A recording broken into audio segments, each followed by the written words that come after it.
Hi everybody, it's Christy with Family Choice Surrogacy, and today we're going to talk about how to discuss surrogacy with your kids, your family, and your friends.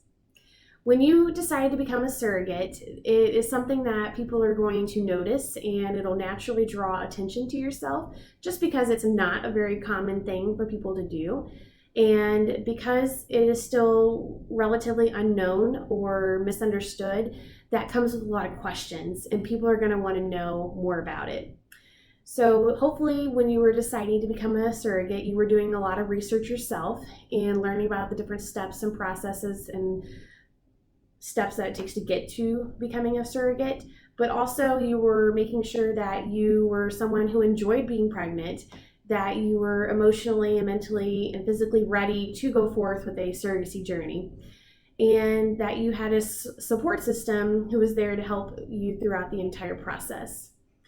So when it comes to your children, there's really no right or wrong way to tell them. I think it's really based on the child's age and their maturity level, and you would evaluate kind of like your family values and how much you are willing to share with them and how open your family dynamic is. I know when I was a surrogate, my first journey, my son was really young and he didn't really ask a lot of questions, and I was kind of allowing him to prompt the conversation. And if a question came up, then I would answer it in a way that was based on his age and that level of appropriateness. But again, at that current time, he just didn't really notice what was happening around him. The second time I was a surrogate, he was older, and that did lead to a few more questions. But it was nice because I felt like I was able to share more given his level of maturity and his age. And I was able to let him know more about why I wanted to be a surrogate and how I was helping another family. And he really seemed to be responsive to that information. And then when it comes to your extended family, again, there's many viewpoints on this. You could tell them right away when you're doing your research phase and let them be a part of it through the beginning to the end. Some surrogates wait until they've been medically cleared and everything's a go.